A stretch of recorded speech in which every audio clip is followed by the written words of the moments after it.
warahmatullahi wabarakatuh.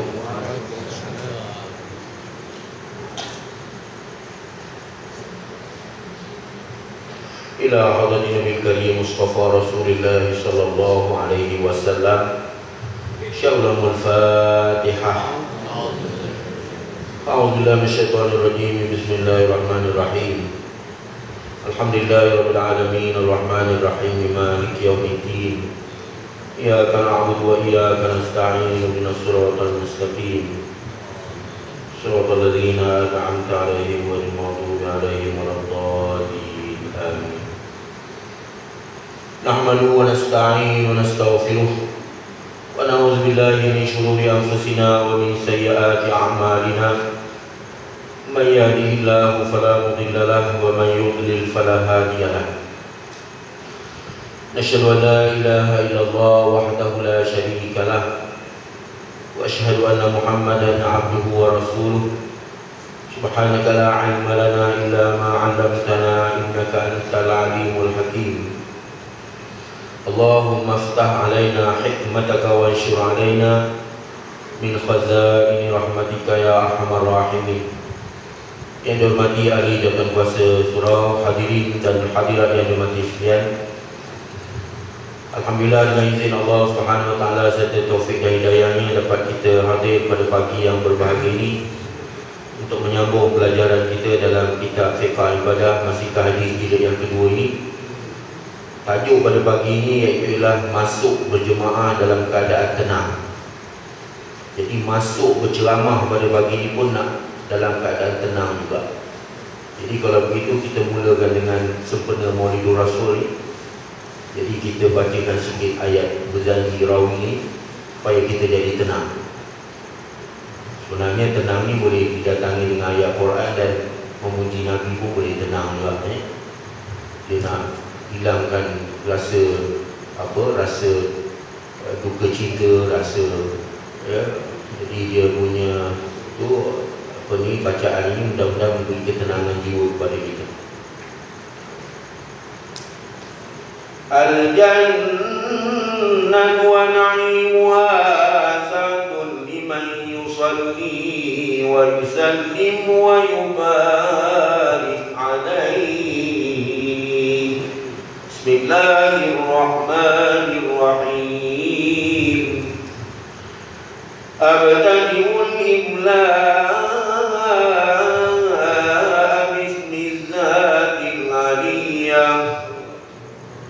مستمرا فيض البركات على ما أناله وأولاه وأثني بحمد موارده سائغة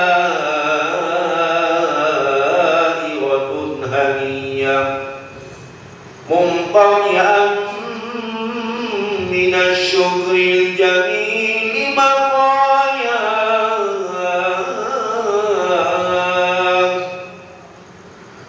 وأصلي وأسلم على النور الموصوف بالتقدم والأولية المنتمل في الغرر الكريمة والجبال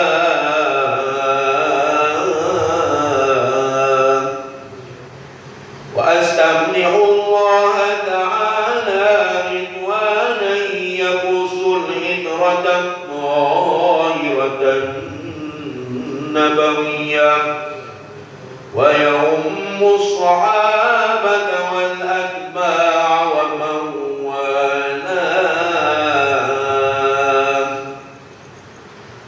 وأستجري هداية لسلوك السبل الواضحة الجلية وعفوا من الغواية في رضا الخطأ وخطاه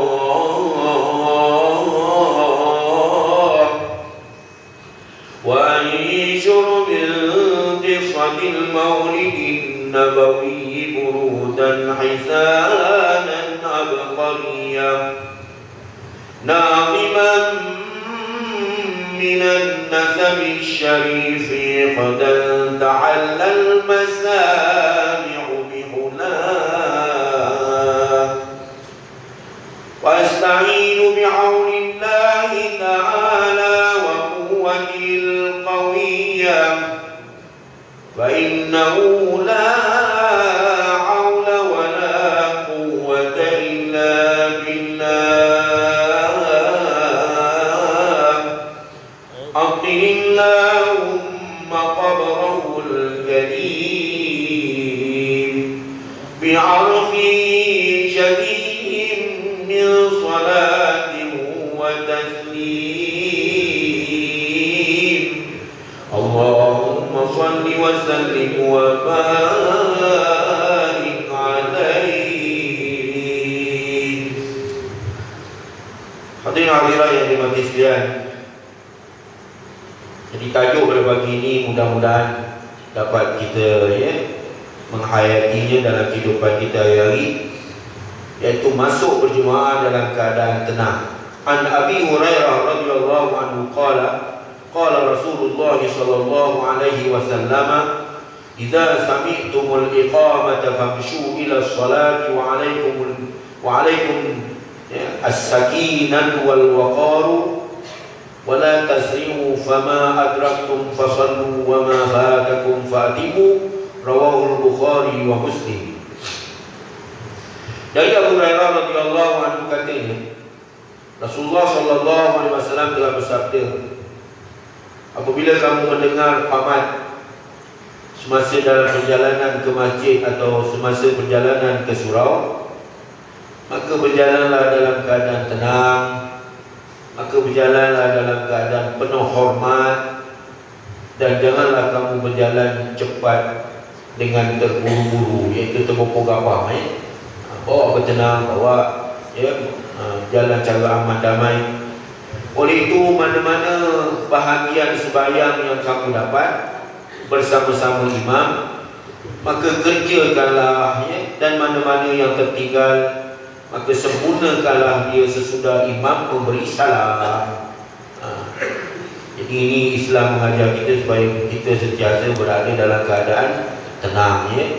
Kalaulah dalam sembahyang tidak ada tenang, apatah lagi luar daripada sembahyang. Sebab itu apabila qamat saja, biasanya antara azan dengan qamat ni kita tidak digalakkan berbual, bersembang.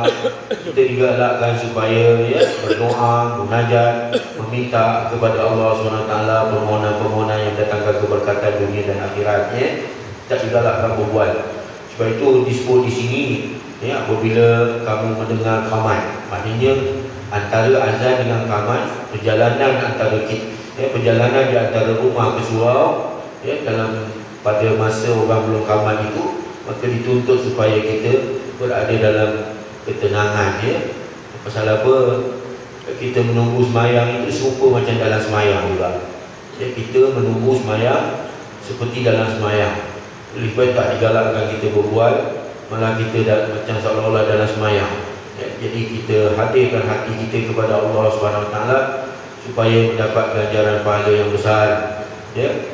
Jadi kita menghadirkan hati kita kepada Allah Ta'ala, itulah yang dinamakan khusyuk. Kalau orang tanya khusyuk apa dia?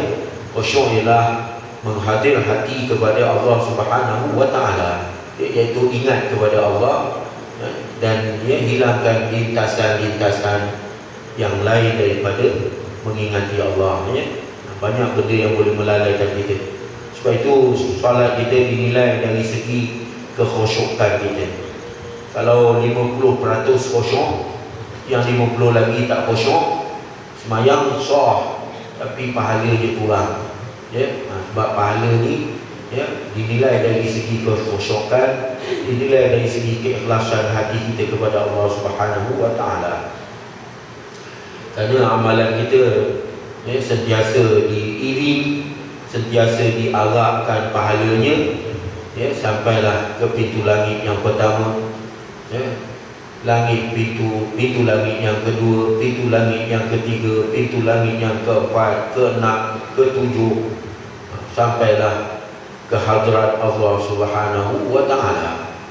Syaratnya amalan-amalan tadi tidak dihalang oleh sifat-sifat yang tercela, merujuk kepada hadis Mu'adz bin Jabal radhiyallahu anhu, apabila seorang lelaki bertanya kepada Mu'adz bin Jabal, "Wahai Mu'adz bin Jabal, adakah engkau mendengar sesuatu hadis daripada Nabi Muhammad sallallahu alaihi wasallam?"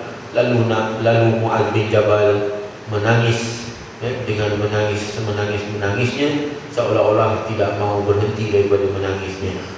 Lalu apabila dia berhenti, lalu dia meriwayatkan bahawa Rasulullah SAW pernah bersabda kepadanya dengan mengatakan, "Wahai Mu'adz, peliharalah ini hadis, mudah-mudahan ianya menjadi hujah bagi kamu di pada mahsyar nanti. Tetapi kalau kamu tidak memelihara dengan baik hadis ini, nescaya kamu tidak ada hujah, tidak ada alasan di hadapan Allah di hari akhirat nanti." Hadis ini panjang, tapi saya gambarkan kepada tuan-tuan sikit sebanyaknya, iaitu ialah setiap amalan yang kita lakukan mestilah dengan niat, dan amalan itu jangan ada ciri-ciri perkara-perkara yang boleh merosakkan ganjaran pahala amalan tadi. Contohnya seperti riya, takabur, ujub, dan acung-mengacung, kutuk-mengutuk, cela-mencela, sehingga boleh membawa kepada boleh membawa kepada apa tuan-tuan? Boleh membawa kepada permusuhan, boleh membawa kepada kegaduhan, boleh membawa kepada apa lagi boleh membawa kepada tak ada sifat kasih sayang sesama hamba. Man la yarham la yurham. Siapa yang tak belas kasihan, maka dia tidak dibelas kasihani. Man la yarhamu man fil ardi la yarhamu man fis sama. Sesiapa yang tidak belas kasihan makhluk yang ada di bumi, maka dia tidak dibelas kasihani oleh makhluk-makhluk yang ada di langit. Ini sebagaimana yang disabdakan oleh Nabi Muhammad sallallahu alaihi wasallam. Jadi pokoknya kita disuruh oleh Allah Taala supaya ikhlas. Wa ma umiru illa liya'budullaha mukhlishina lahud-din. Tidak disuruh kepada kamu wahai jin dan manusia, melainkan beribadat kepada Allah Taala dengan penuh keikhlasan. Inna salati wa nusuki wa mahyaya wa mamati lillahi rabbil alamin. Jadi hadis yang saya bacakan tadi hadis sahih, hadis yang diriwayatkan oleh Bukhari dan Muslim, muttafaqun alaih, yang mana hadis ini menerangkan cara dan adab peraturan orang yang dalam perjalanan pergi ke masjid atau pergi ke surau dengan tujuan hendak mengerjakan sembahyang berjemaah. Orang yang berkeadaan demikian menurut maksud sebuah hadis yang lain yang diriwayatkan oleh Imam Muslim adalah disifatkan seperti orang yang sedang sembahyang. Kita sedang berjalan, tapi diibaratkan seperti kita dalam sembahyang. Sebab itu tak boleh berbala, bergaduh, berkelahi ataupun bertepuk, bertampar, bergurau serta. Pasal kita dalam keadaan pergi bersembahyang, dalam keadaan sembahyang. Itu dia. Ini kadang-kadang sebab gurau lagi tu. Kadang-kadang dia orang pandang rendah. Pasal seolah-olah tak ada ilmu. Itulah gunanya ilmu. Bila kita ada ilmu, kita boleh beramal. Bila kita beramal sesuai dengan syarak, maka orang tak boleh nak pertikaikan. Tapi masalahnya bila tak ada ilmu ni masalah. Jadi kita nak cakap lebih-lebih pun dia kata kita lebih pandai daripada dia. Jadi ini masalah. Jadi sebenarnya kalau kita baca banyak hadis-hadis Nabi, inilah gambaran salah satu daripada faedah kita belajar hadis-hadis Nabi. Kerana dia membentuk syakhsiat dan peribadi yang baik. Wa innaka la'ala khuluqin azim. Sesungguhnya engkau wahai Muhammad di atas budi pekerti yang agung. Jadi maknanya berakhlak ni bukan kata berakhlak sesama manusia, tetapi berakhlak sesama Allah SWT pun ada dituntut oleh syarak. Baik kita beradab dengan Allah Subhanahu Wa Taala di saat-saat kita nak menghadapkan wajah kita ke hadapan Allah Subhanahu Wa Taala.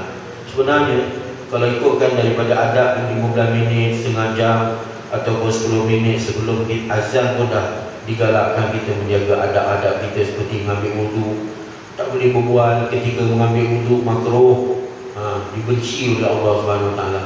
Ya, disempat berbual ketika ambil wudu. Semua itu adab. Ya, kita kalau dah daripada mengambil wudu lagi tak khusyuk, kita takuti dalam sembahyang kita pun tak khusyuk. Jadi awal lagi, ya, daripada awal lagi dah kena berjaga. Sebab itulah seseorang itu dikehendaki berkeadaan tenang. Ya, seseorang itu dikehendaki supaya berada dalam keadaan penuh hormat dalam perjalanannya itu, dengan menjaga diri daripada melakukan sesuatu yang dilarang oleh syarak. Dengan tazallul, dengan merendah diri, dengan tawaduk, dengan khusyuk hadir hati, ya, ke rumah Allah ini. Ia dilarang berjalan cepat, terburu-buru, tergopoh gabah, kerana perbuatan demikian akan menyebabkan dia penat, menyebabkan dia tercungap-cungap, menyebabkan, ya, dengan itu tidak dapat mengerjakan dengan khusyuk sembahyang, tercungap-cungap, terlelah-lelah, tersebut. Jadi macam mana nak khusyuk? Kemudian bilangan langkahnya juga menjadi kurang, sebab dia tergopoh gabah tadi, dia melompat tu. Jadi bilangan langkahnya menjadi kurang. Patut langkah, ya, bilangan langkah jadi kurang berbanding dengan orang yang berjalan dengan tenang seperti biasa. Maka langkah kakinya itu banyak. Semuanya jadi kesan, ya. Tuktab ashabukum, maknanya malaikat sentiasa mencatat bilangan langkah-langkah orang yang datang ke masjid, surau, madrasah, dicatat langkah-langkahnya itu, ya. Kadang-kadang setiap langkah itu, ya, menggugurkan dosa-dosa, ya, dan meninggikan darjat dan martabat seseorang. Langkah tu dah meletakkan kedudukan, ya, kaki meletakkan kedudukan kita di tempat yang maknanya darjat ketinggian naik dan menggugurkan dosa-dosa. Tapi kalau dia melangkah begitu dengan cepat, terjatuh pula tu, tertumus pula, terseliur pula, menjelana ke apa ke, ya. Na'udzubillah, ya. Jadi kecederaan pula, ya. Dan ini merugikan, ya, kerana sebagaimana yang diterangkan dalam sebuah hadis riwayat Imam Muslim. Ini merujuk pada hadis Riyadhus Shalihin Imam Nawawi, ya.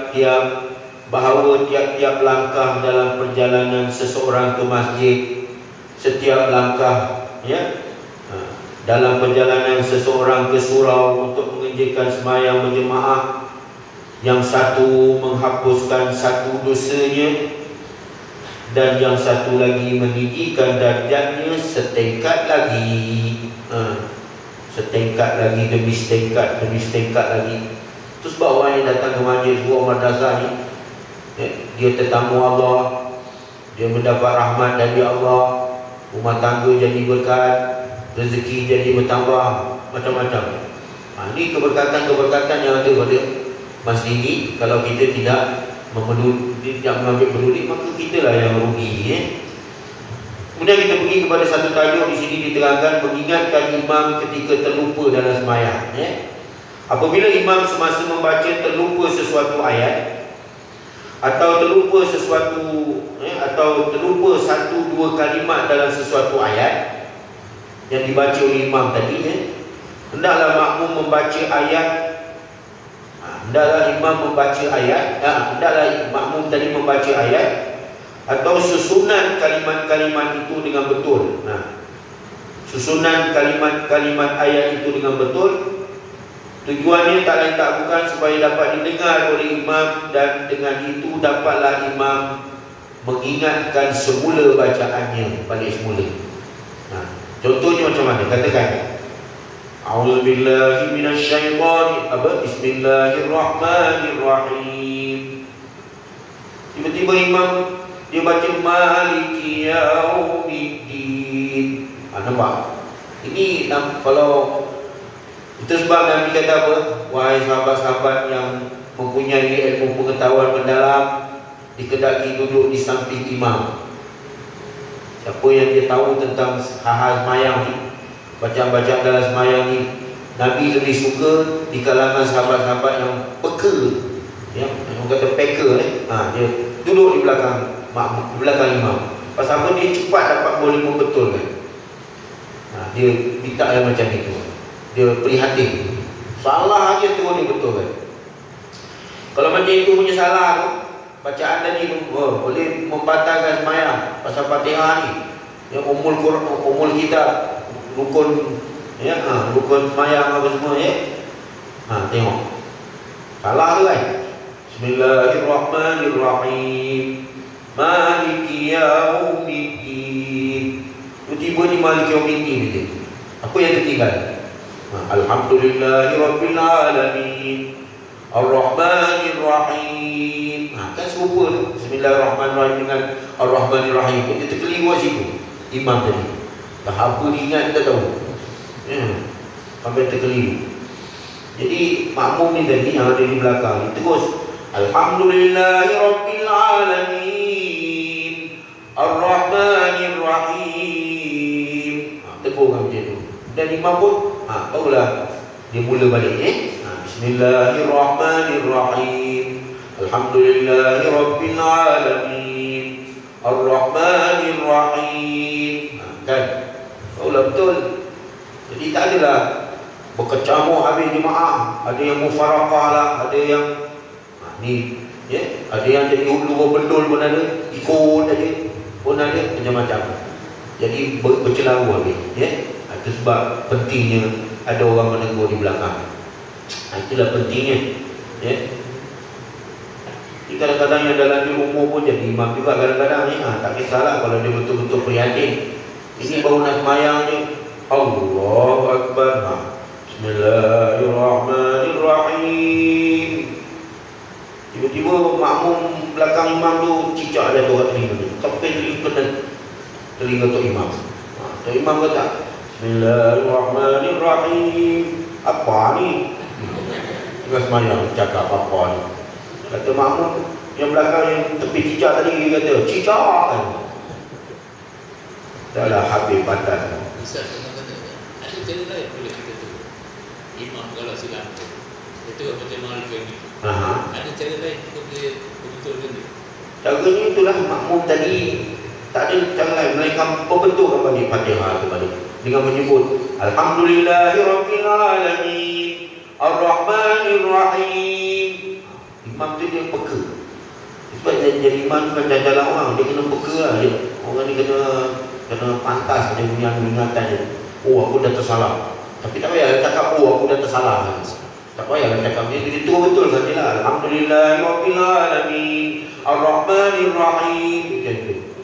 Dia tahu, ya, apa bentuk kesalahan yang dilakukan oleh imam. Apabila ditegur oleh makmum, dia cepat-cepat, dia kena pantas berfikir kesilapan dia. Dia sendiri pun menggelambar dia sebenarnya. Dia sendiri pun dia tahu dia salah. Macam itu. Merujuk pada hadisnya, ini diterangkan dalam hadis An Abi Hurairah an Ibnu Umar radhiyallahu anhu anna Nabi sallallahu alaihi wasallam shalla salatan faltubisa alaihi falamma faragha qala li Ubay asyhadta ma'ana qala na'am qala ma mana'aka an taftah alayya. Rawahu Abu Dawud.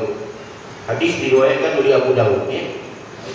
Dari Ibnu Umar radhiyallahu anhu bahawa Nabi Muhammad sallallahu alaihi wasallam telah mengerjakan satu solat, lalu baginda tidak dapat mengingatkan susunan kalimat atau tak dapat mengingatkan susunan ayat di dalam bacaannya. Ini bukan masalah rukun, masalah bacaan ayat dalam sembahyang. Ya, terlupa. Tapi dia tak terangkan ni surah Fatihah ke, surah Quran ke, ayat Quran ke. Yang penting di sini dia kata susunan kalimat tu, ya, ataupun ayat dalam bacaannya. Nabi terlupa. Jadi setelah selesai sembahyang, baginda bertanya kepada seorang sahabat bernama Ubay. Ubay ini Ubay bin Ka'ab.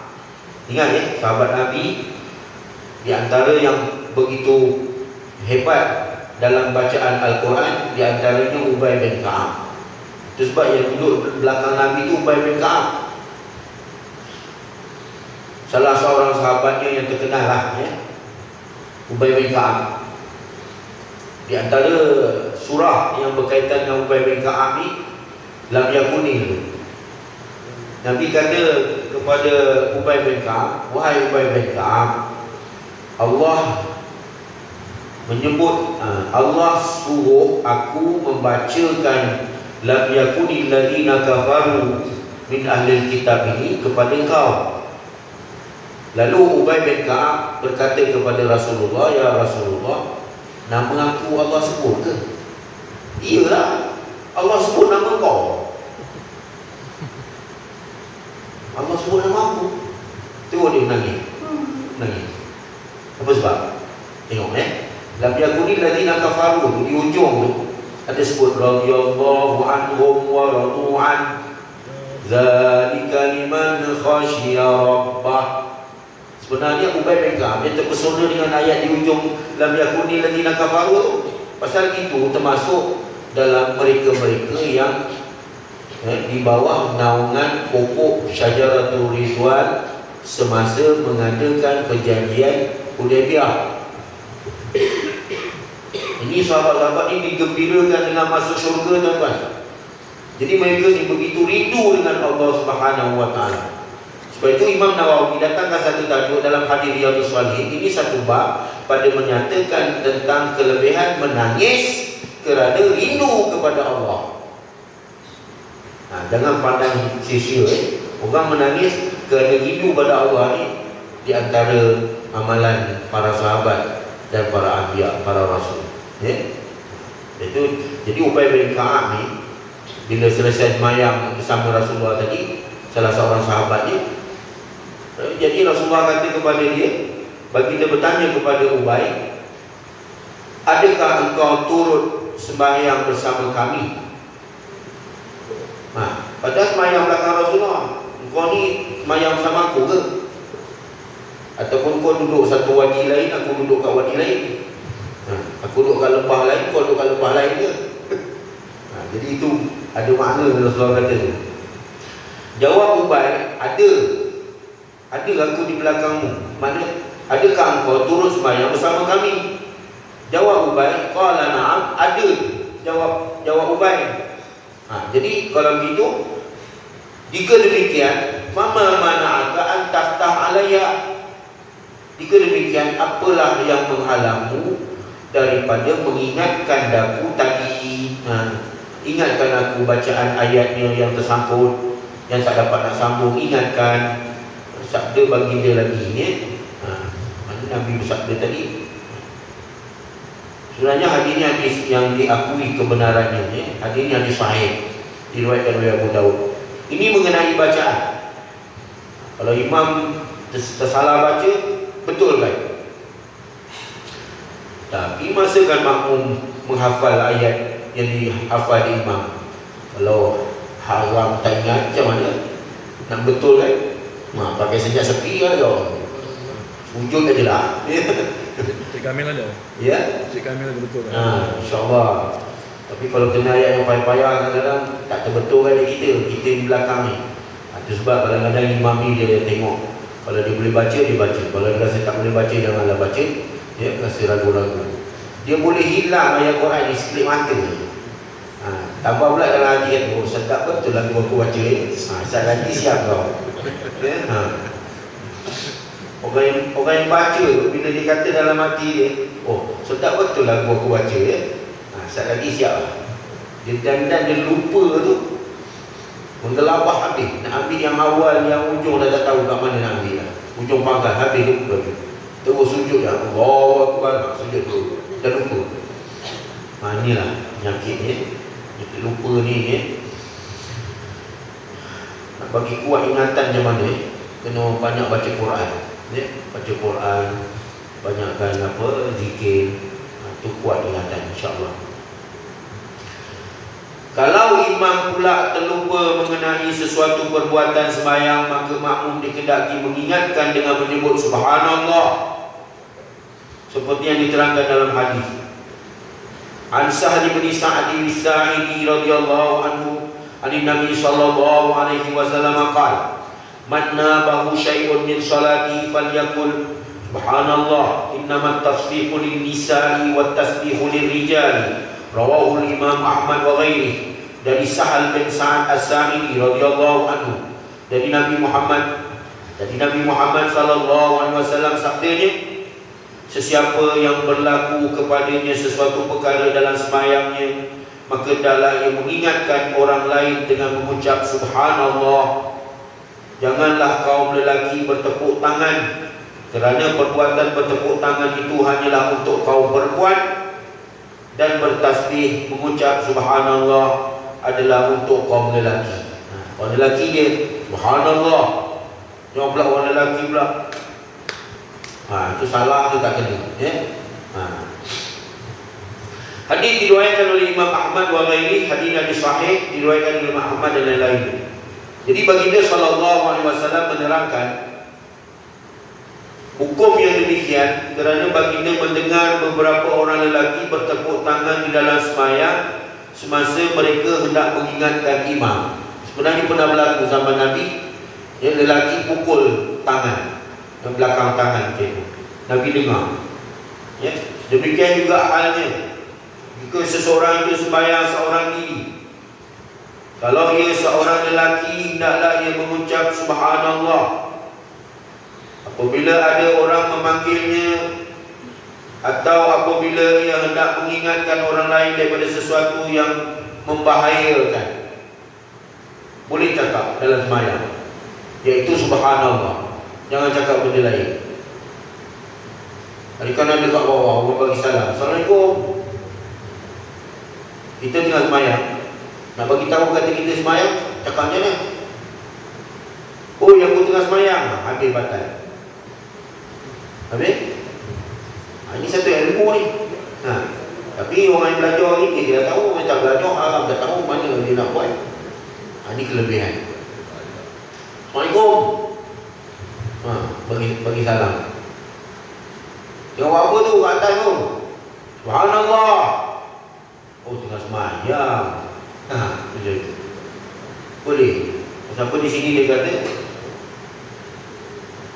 demikian juga halnya jika seseorang itu sembahyang seorang diri, kalau ia seorang lelaki, hendaklah ia mengucap subhanallah apabila ada orang memanggilnya, atau apabila ia hendak mengingatkan orang lain daripada sesuatu yang membahayakan. Dengan sembahyang lipat lalu, kala lalu. Apa salahnya? Bagi tahu, tak payah batalkan sembahyang. Subhanallah. Kawan tengah tidur terkejut, tengok, oi, kali pun lipat. Dia. Tak payahlah suami Allah pukul pula binatang tu apa. Tapi kalau tak sedar hati boleh, tapi kena buat balik mula lah sembahyangnya. Kalau pula ia seorang perempuan, hendaklah ia bertepuk tangan. Cara bertepuk tangan bukan seperti bertepuk semasa bersukaria, tetapi dengan menepuk tapak tangan kanan ke atas belakang tangan kiri. Ada orang bagi salam kat luar rumah, Assalamualaikum. Dia buat apa tu? Orang pun ke mana ni? Ya, kuat nak pukul dia. Oh, tengah sembahyang. Tak dengar tu, sakit tangan. Itu adalah cara dia yang diterangkan di sini, ya. Tak ada cara lain. Tak payahlah diri, aku tengah sembahyang ni, batal habis sembahyang, ya. Tapi kalau peristiwa coret tu, peristiwa coret yang mak dia panggil coret, ini zaman Bani Israel tu. Dia tengah sembahyang sunat, padahal sebenarnya sunat je, ya. Agaknya dia berpegang pada ayat la tubtilu a'malakum. Janganlah kamu membatalkan sembahyang kamu. Dia tak boleh batal. A'malakum tu amalan kamu yang dibatalkan. Tapi jorim ni tak ada menjawab. Patutnya jawablah. Naam, labbaika ya ummi. Aku sambut panggilanmu wahai ibuku. Salahnya, bila dengar dia mak dia, kita menyawat, Tak adalah disumpah je mak. Jadi mak ni pun satu hal juga. Mudah nak berjumpa anak. Kata akan jatuh fitnah lah terhadap jurid. Ya, dengan panggilan aku ni dia tak menyaut ni, mudah-mudahan jatuh fitnah lah kat atas ni. Jatuh fitnah betul. Sampai orang perempuan pada masa itu mendakwa dia mengandung kerana perbuatan si jurid. Padahal jurid tak ada berzina. Ya. Jadi tersebarlah satu kampung, marahlah orang kampung. Ya. Pergi robohkan pondok buruk si jurid. Pondok aja. Duduk pun beramal ibadat dalam pondok. Ya. Mak ni panggil tak menyaut. Padahal sebenarnya sunat je. Ini jenis, ya, jenis abid tapi tak ada berilmu. Abid tapi tak ada berilmu. Maknanya orang yang kaki ibadat tapi tak ada berilmu. Sebab itu manusia yang binasa, semua manusia binasa melainkan orang yang berilmu.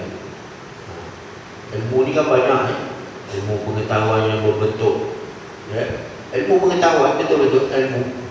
Belajar tentang ilmu Islam, Islamic study, belajar betul-betul, faham betul-betul hukum halal, haram, makruh, sunat, belajar betul-betul secara mendalam.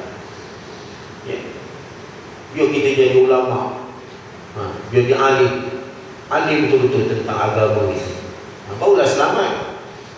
Tapi kalau mencelur-celur pada belajar, tak boleh, tak memada, tak cukup. Belajar cara mendalam. Kalau tak ada pakai buku, ceramah-ceramah pun kadang-kadang lagi. Kalau ceramah, memang kita tak nafikan ceramah, tapi banyak gunakan psikologi. Terlampau jaga metod dakwah ni. Tapi ilmu tak ada kadang-kadang. Itu kena jaga.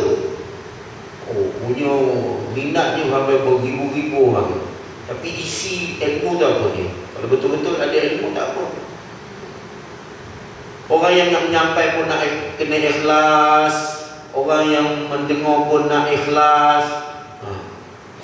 Kalau tengok sifat Nabi juga tengok. Nabi mana ada menyindir. Nabi cakap terang-terang. Nabi tak ada menyindir.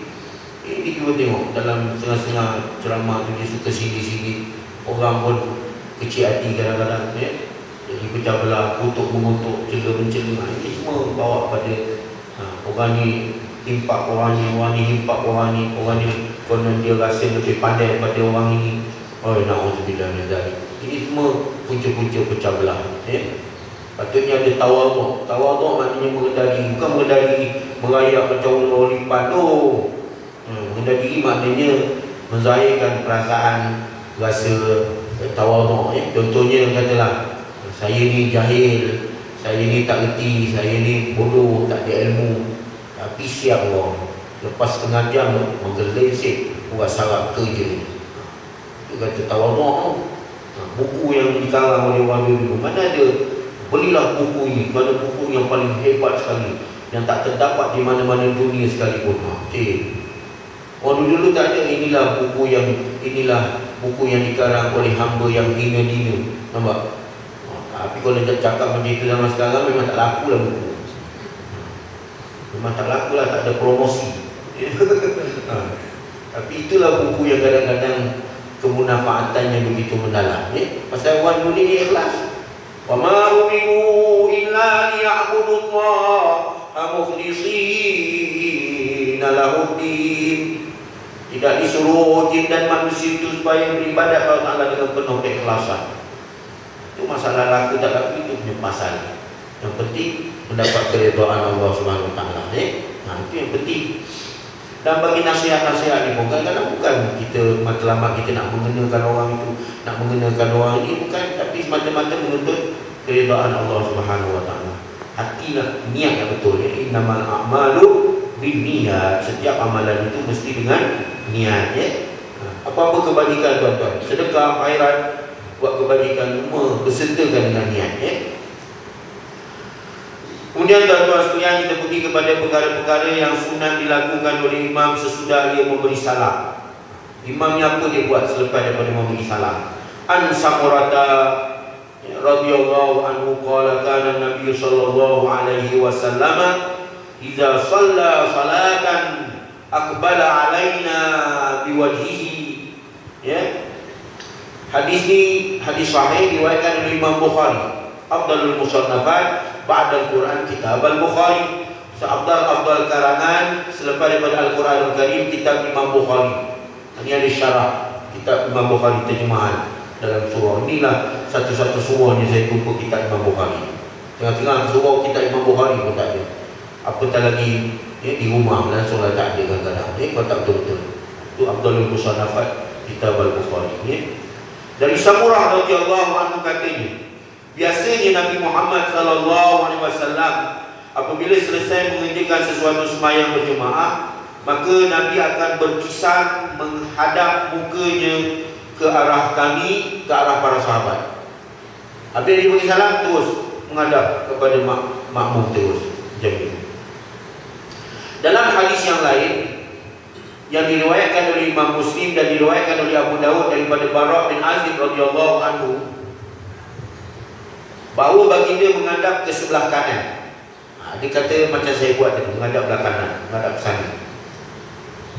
Yakni dengan menjadikan bahu kanannya ke arah sidang jemaah dan bahu kirinya ke arah kiblat. Bahu kiri kiblat, bahu kanan makmum. Dalam masa inilah imam membaca wirid bersama makmum, kemudian disudahi dengan doa. Itu ada satu cara. Biar di singa-singa kalau buat macam itu, alamat belah belakang tu habis terang balik. Yang belah depan ni ada. Pasal apa? Takut tunggu nampak. Itu ada singa-singa macam itu. Kalau kat pondok lah kat dia. Tunggu pusingnya dia belah sini, belah kanan tengok habis terang habis. Yang ini aja ada. Pasal tunggu menghadap belah kanan, di belah sini je lah ada. Belah sini dah tak ada. Jadi kedua-dua cara itu boleh berlaku. Sama ada kita menghadap terus ke makmum. Jangan sampai memandang makmum tu sampai awak baca tersasul-sasul. Imam tadi pun kadang-kadang dia menggelabah lah tengok imam. Yo ramai ni. Ada orang VIP pula dia. Kadang-kadang ada jadi macam tu, dia rasa gerun tapi tak ada apa-apa. Itu sunnah Nabi. Boleh. Boleh dua cara. Kedua-dua cara itu boleh berlaku. Tetapi cara yang kedua yang banyak sekali dilakukan oleh orang seperti yang kita saksikan di mana-mana saja, menurut huraian ulama rahimahumullah taala, tujuannya berbuat demikian ialah untuk mudah diketahui oleh orang yang baru datang bahawa sembahyang telah selesai. Jadi orang baru datang dia tengok makmum imam tu menghadap ke sana, oh dah habis sembahyang punya. Jadi orang baru datang kata dah habis sembahyang lah. Kalau untuk imam menghadap ke depan saja, orang yang baru datang kata imam ni sembahyang lagi ke apa ke, tak tentu arah. Nak kena bertanya pula. Jadi tak tentu arah, orang baru belajar dia tak tahu. Jadi kita memandang ke belakang terus. Di antara perkara-perkara yang sudah dilakukan oleh imam dan makmum sesudah mengerjakan sembahyang. Ni. So kalau orang membida'ahkan amalan-amalan lepas sembahyang, ini dalam kitab ni ada. Senang rujuk. Sesudah mengerjakan salat, untuk menyempurnakan sembahyang yang telah selesai dikerjakan, disunatkan imam dan makmum beristighfar. Astaghfirullahalazim. Ada satu jenis lagu dia kerana nak menjaga lagu, dia punya ibarat ayat tu agak lari sikit. Contohnya begini, Astaghfirullahalazim alladzi la ilaha illa. Ni orang kat sini illa yang tak kena. Huwal hayyul qayyum wa tubu ilaihi. Cuba terjemah. Aku meminta ampun kepadamu ya Allah. Astagfirullahalazim ni yang maha agung. Alladzi la ilaha illa.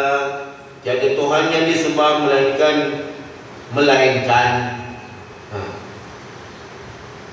Astagfirullahalazim alladzi la ilaha. Tiada Tuhan yang disembah melainkan bunyi ayat ni melainkan dia. Melainkan dia tak apa, pasal bunyi melainkan dia. Itu di segi ibarat ayat ni. Baik, baca macam biasa je lah, senang. Astaghfirullahaladzim alladzi la ilaha illa huwal hayyul qayyum wa atubu ilaih. Dia berhenti illa saja. Illa tu ya, Illahu. jaga illahu tak apa. Astaghfirullahaladzim alladzi la ilaha illa hu al-hayyul qayyum wa atubu ilaih. Itu tak apa. Tapi ini illa saja. Kadang-kadang jaga lagu lah tu ya. Jaga lagu. Jadi tersentak juga lah orang pakar-pakar nahwu ni ya. Orang yang bidang grammar Arab dia terkejut lah bila baca tak kena nahwu ya. Jadi orang yang nak baca semua nak kena nahwu. Baca macam biasa je lah, senang ya. Astaghfirullahaladzim alladzi la ilaha illa huwal hayyul qayyum wa atubu ilaih. Astaghfirullahaladzim alladzi la ilaha illa huwal hayyul qayyum wa atubu ilaih. Kita teruskan ya. Hu tu kena sebut kalau kita berhenti ya. Illahu. Jadi untuk menyempurnakan sembahyang yang telah selesai dikerjakan, disunatkan imam dan makmum beristighfar dan memuji Allah Ta'ala dengan membaca Allahumma antas salam, Allahumma antas salam wa minkas salam wa ilaika ya'udus salam fahayna rabbana bis salam wa adkhilna jannata darus salam. Kemudian diiringi dengan tasbih 33 kali. Kemudian tahmid ya, alhamdulillah, alhamdulillah 33 kali, takbir 33 kali dan lain-lainnya. Serta diakhiri dengan doa. Apa tujuannya? Tak lain tak bukan ialah dengan harapan semoga ibadat kita sembahyang tadi diterima oleh Allah Ta'ala dengan melimpah-limpahkan rahmatnya. Di antara rahmat kita baca tu, kita diampunkan dosa kita walau sebilangan buih-buih di lautan. Itu hadis. Saya jumpa hadis ya. Kemudian cara bacanya ya, quri'a fi kulli duburi kulli salatin. Maknanya dibaca selepas sembahyang. Maknanya kalau kita sibuk macam mana sekalipun, cari jalan jangan sampai kita tertinggal ya, tasbih, tahmid dan takbir tadi ya. Pasal apa? Pahala dia diampunkan dosa-dosa kita, iaitu dosa-dosa kecil walau sebilangan buih di lautan ya. Itu kelebihannya. Kalau tak baca rugilah ya. Sebab itu dituntut kita baca ya. Astaghfirullah, zikir dan doa yang tersebut telah pun diterangkan satu persatu dalam hadis yang lalu. Wallahu a'lam. InsyaAllah akan datang kita sambung lagi masalah makmum membaca zikir bersama imam dan masalah imam membaca doa dengan diaminkan oleh makmum, tajuk yang akan datang. Mudah-mudahan dapat kita manfaat bersama. Jadi tak apalah, kita tangguh dululah setakat ni. Saja kita bertemu kembali. Kalau ada salah dan silap, mohon ampun dan maaf ya. Tak lain tak bukan kita berkongsi ilmu ya. Bukan nak mengajar. Kalau nak mengajar ni ya, apalah ilmu yang ada pada saya. Itu tawaduk kata. Tawaduk kata dia punya penutup dia. Kadang-kadang awal tawaduk, kadang di ujung tawaduk. Apalah saya dalam menyampaikan ilmu, kerana hidayah itu datangnya dari Allah ya. Guru dan ustaz hanya sebab saja dalam menyampaikan ilmu pengetahuan. Kadang-kadang tuan-tuan ya, kadang-kadang guru-guru ni bila dia mengajar ya, dia kadang-kadang ada perkara-perkara yang sensitif dia sentuh ya.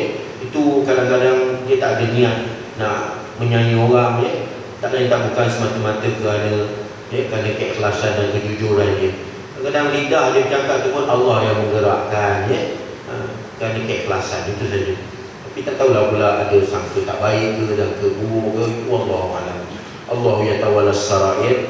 Allah yang mengendalikan segala rahsia-rahsia ya. Kita hanya hukum pada zahir saja ya. Wallahu a'lam. Wabillahi taufiq wal hidayah. Assalamualaikum warahmatullahi wabarakatuh. Bismillahirrahmanirrahim. Alhamdulillahirabbil alamin wassalatu wassalamu ala asyrafil anbiya'i wal mursalin wa ala alihi wa sahbihi ajma'in. Allahumma anfa'na bima 'allamtana.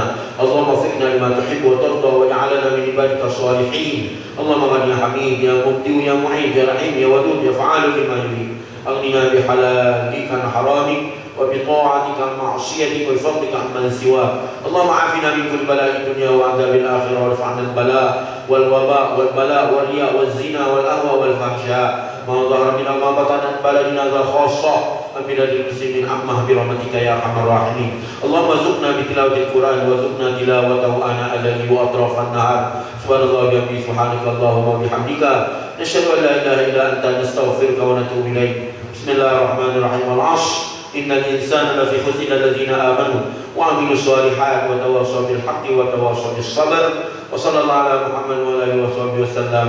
Alhamdulillahirabbil alamin. Taqabbalallahu minkum.